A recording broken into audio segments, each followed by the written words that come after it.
The story starts as a woman named Eleanor awakens in a strange room, which she has never come across. Across from her is the manager and architect of this place, Michael. Shockingly, it turns out that she's dead, and now she is in the afterlife. In the afterlife, there's the good place and there's the bad place. Luckily, she's in the heavenly afterlife, called the good place. After a while, Michael gives her a tour of the good place neighborhood she'll be residing in. He explains that the good place is divided into several distinct neighborhoods, with each one containing exactly 322 residents who have been perfectly selected to create harmonic balance. Every neighborhood is unique. Some have cold weather, some hot, some are cities, some are farms, and so on. After the tour, Eleanor, along with some other newcomers, are made to watch an informational video. In the video, Michael welcomes them to their first day in the good place afterlife. He reveals that humans are given positive or negative points by judging each and every action they make in their lives. For instance, throwing trash outside the bin can get you negative points, whereas helping someone with directions can lead to positive points. After a person dies, their total points are tallied by the afterlife architects, and only the people with very high scores are allowed into the good place. Moreover, everyone in the good place is awarded with a house of their own. These houses are specifically designed according to their tastes and likings. In addition, they are also given a soulmate who matches their personality, a person with whom they are to spend their eternal life together. After the introductory sessions, Michael introduces Eleanor to her soulmate,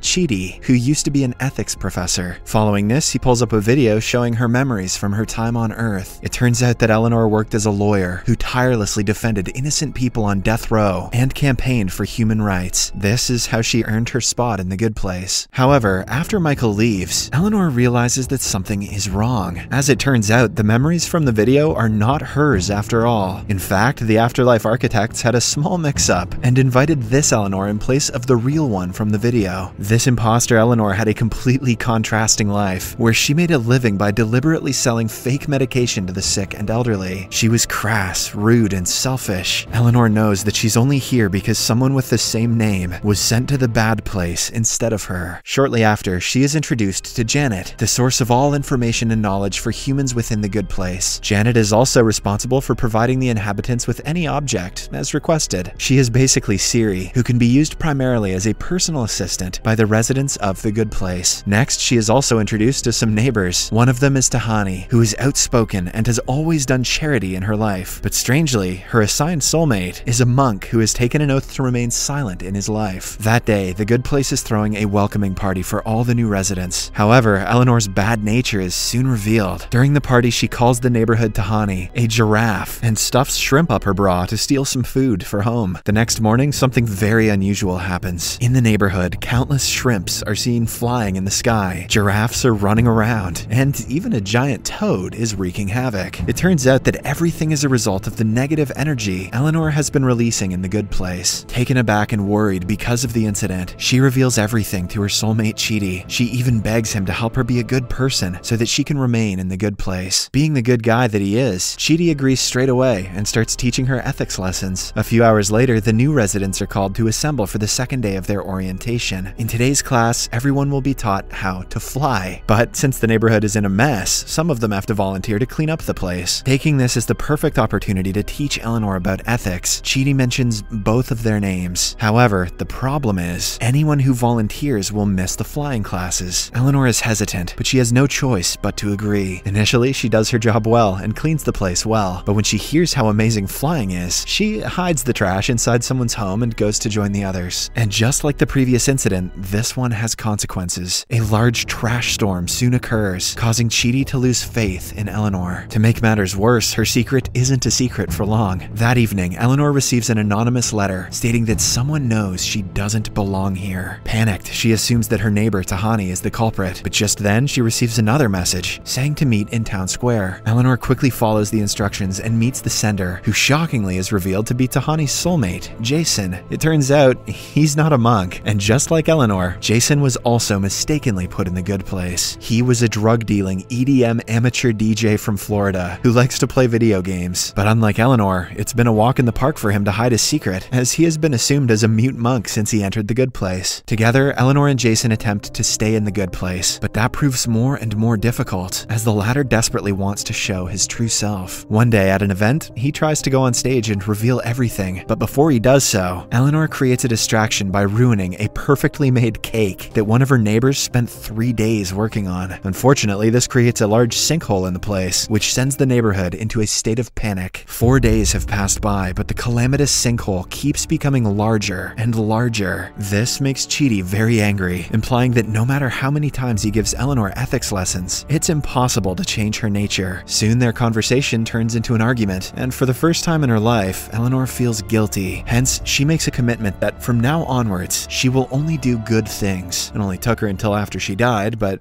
it's a start. After a couple days of anxiety, Michael still hasn't figured out who the culprit is. He's beginning to doubt his ability to manage. So he announces that he has decided to retire. Everyone is sad to hear this as they feel Michael has been a good manager. The next day, the neighborhood throws a party before Michael leaves. However, he asks to cancel the party as retirement for a being like him does not mean that he can relax. In fact, retirement for him means being punished heavily, where his soul will be disintegrated. Hearing this, Eleanor feels extremely guilty and decides to come clean. That night, as Michael is giving his goodbye speech in front of the whole town, Eleanor gets up from her seat and confesses to being the mistake that has been ravaging the neighborhood. As expected, this stuns everyone. The next day, a train arrives, ready to take Eleanor to the bad place. Chidi, Jason, and Tahani are there to say their goodbyes. However, before the train leaves, Michael takes pity on Eleanor and vouches for her to stay in the good place, claiming that she has improved a lot and has become good. This was proven when she confessed the truth to save Michael. The problem is that the real Eleanor has been brought to the good place to replace the fake one. Not only that, the superiors have also found out upon checking that Jason was also wrongfully admitted to the good place. Michael negotiates with one of his superiors, claiming they both have changed, but the superior decides that at least 2 people from here must go to the bad place. He doesn't care which 2. Following this, Eleanor, her soulmate Chidi, Jason, and his soulmate Tahani are sent to a room to discuss. Eleanor asserts that it has to be her and Jason, since the 2 were sent here by accident. However, Jason is reluctant to leave. As their arguments become more heated and frustrating, Eleanor laments how torturous this is, until Eleanor is struck with a revelation. She deduces that they are not in the good place at all, and that they are actually in the bad place. In addition, they are actually being tortured by Michael himself. She figures that since they are in this place, they are never happy. The 4 of them have been torturing each other, not by accident, but by design. When Eleanor confronts Michael and his superior about her discovery, they begin to laugh evilly. Everything was true. Soon, Michael reveals everything. After being an apprentice in the bad place for 200 years, he was finally given the chance to design his own neighborhood, but he didn't want to create a normal bad place. Rather than the standard physical tortures, the humans would end up torturing each other psychologically. He believes that mental torture can be as bad as physical torture. So, Michael selected 4 humans, and his intention was that their clashing personalities would result in them torturing each other in various ways. He also reveals that the remaining 318 residents are actually demons, playing the part of humans in paradise. Moreover, the real Eleanor is actually played by another demon actor named Vicky. Eleanor then wonders why Tahani and Chidi are in the bad place, as they are ostensibly good and moral people. However, Tahani immediately realizes that she was sentenced to the bad place because her charitable deeds on Earth weren't motivated by genuine altruism, but by a selfish desire for attention. As for Chidi, Michael clarifies that it was due to his rigid and indecisive behavior, which he refused to correct in any way despite knowing it made his friends and family miserable. With his scheme exposed, Michael begs his superior Sean for a redo by erasing the human's memories and changing some parameters, to which the latter agrees. In a last-ditch effort to do something, Eleanor remembers that the only non-actor here is the Siri-like robot, Janet. Hence, she rips out a page from one of Chidi's books and writes a message to herself, which she then hides in Janet's mouth. Eleanor then taunts Michael that he will never win, but in reply, he simply snaps his fingers and erases the human's memories. The next thing we know, Eleanor awakens in the waiting room once again, and Michael takes her around the neighborhood. After taking her back to her house, Janet appears and gives Eleanor the note she'd written to herself. It reads, "Eleanor, find Chidi." In the next scene, Eleanor finds Chidi at the welcoming party. She shows him the paper and explains how she obtained it, but as expected, Chidi doesn't believe her. Still, she convinces him to come over to her place. However, just as she is about to discuss the matter, Michael walks in, followed by several others, including Tahani, Jason, and Eleanor's new soulmate. And just like the previous instance, all of them begin bickering, and it doesn't take long for Eleanor this time to realize that they are not in the good place. Worried, Michael erases their minds again, and reboots his plan a third time, lying to his boss Sean that he is still on attempt number 2. However, no matter how many times he tries to modify it, from giving humans different soulmates to altering the environment, Eleanor eventually figures out its true nature over and over again. This is the bad place. This is the bad place. This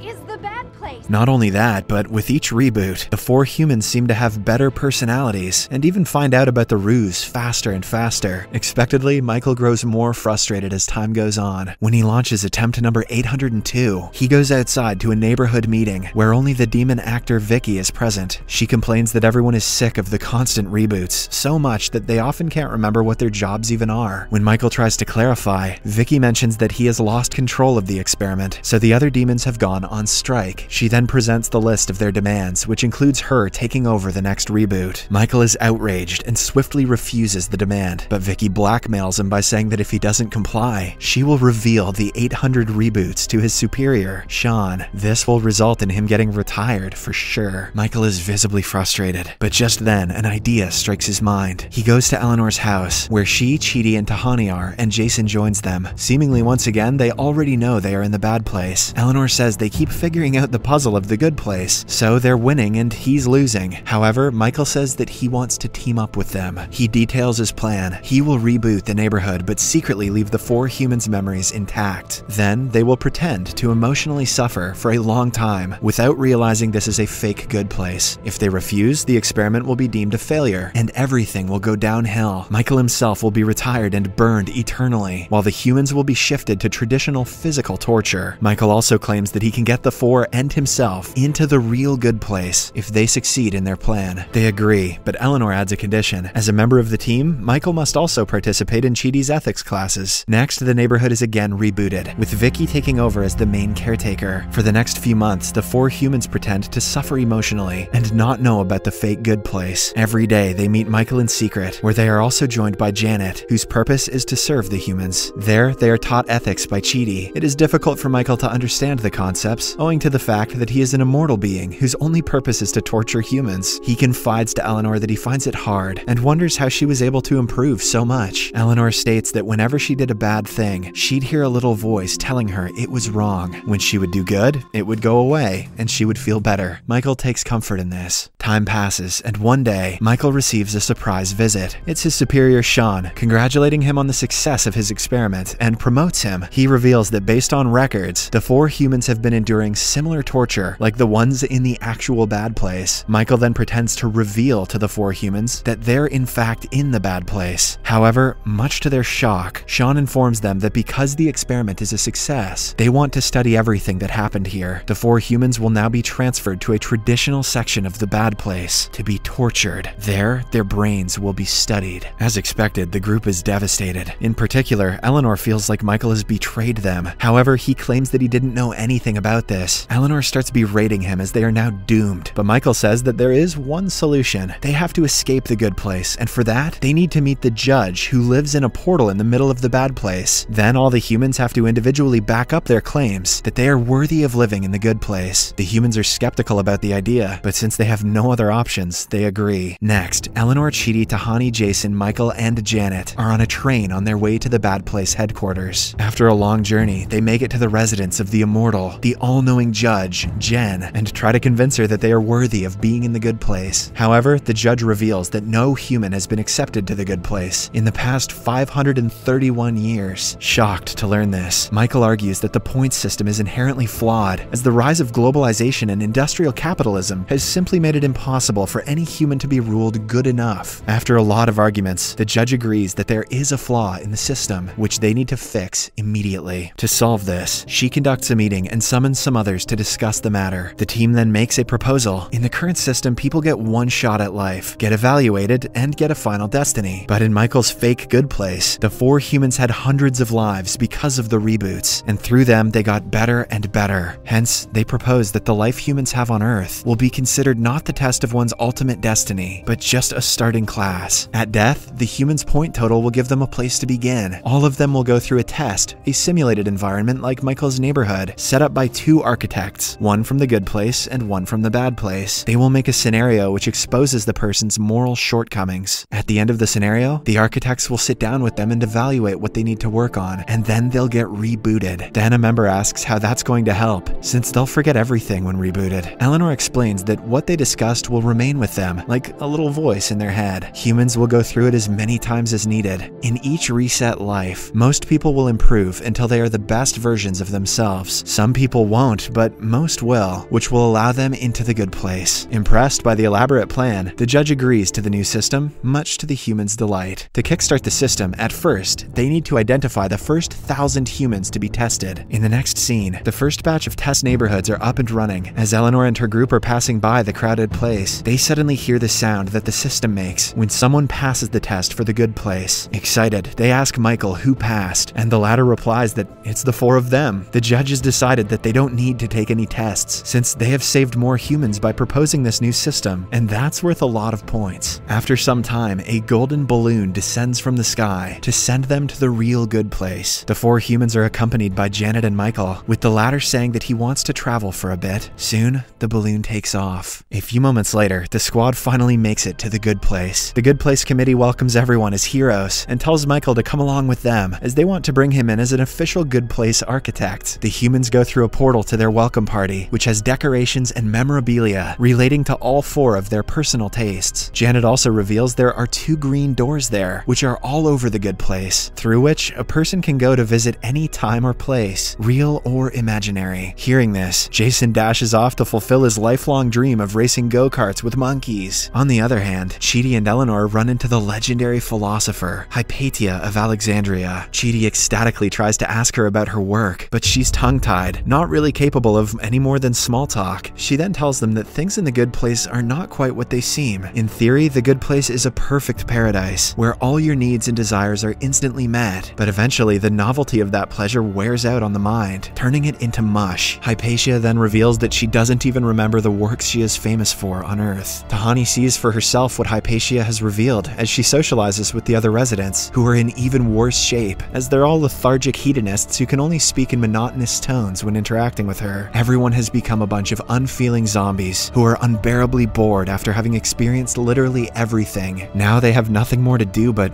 wait out the rest of eternity. Meanwhile, Michael is given a nice robe and medal by the committee. They also have him sign a big scroll that makes him an architect, and as soon as it is signed, the committee members scoop it up and dash out of the room, saying that Michael's now officially in charge of the good place. After a while, the squad regroups. Jason, who has just returned, reveals that go-kart racing against monkeys got boring real fast, proving the good place is incapable of keeping anyone happy forever. Discussing this, they realize that's why the committee quit. They knew they had a problem, but couldn't think of any way to fix it except more ways to fulfill desires. Just then, Eleanor comes up with a theory. She says that every human is a little bit sad all the time because they know they will die, but that knowledge is what gives life meaning. However, here in the good place, they don't have that. Hence, during a party, when all the residents of Good Place have gathered, Eleanor and her group suggest their idea of having the option to leave the place forever. If someone wants to go, they can leave through a door, but this will mean that they will never be able to return. Hearing this, the crowd stares for a while, but then erupts in cheers. They absolutely love the idea and start partying. After a few weeks, we get to know that the system is working. Michael and Janet have regular meetings with Judge Jen and the architects on how things are going, and while there are some bumps in the road, millions of humans are being properly sent to their appropriate destinies. Meanwhile, those in the good place are making the choice to leave once they are ready. The first from Eleanor's squad to make the decision is Jason. He's won a perfect game in Madden NFL after thousands of tries, and he's reached the end of his goals in the afterlife. He emotionally tells his friends of the decision and then throws a big farewell party before going out. Meanwhile, Tahani has been spending her afterlife mastering every practical skill she can think of. She knows that going through the door would be a waste of all the knowledge she's gained, so she decides to apply it all towards becoming an architect like Michael. Chidi and Eleanor have been happily going through the works of famous philosophers and hanging out with their friends and family members who have made it to the good place. However,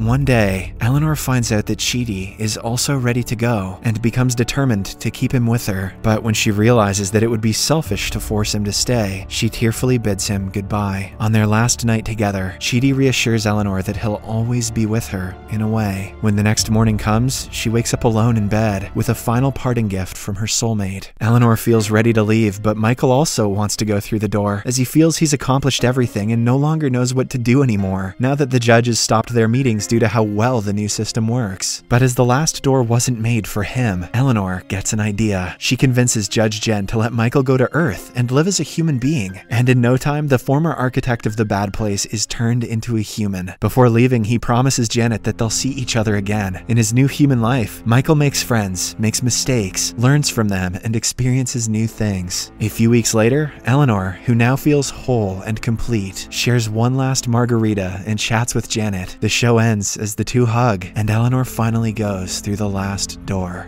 Subscribe for more videos like this, turn on notifications, and leave a like to help the channel out. Thank you for watching.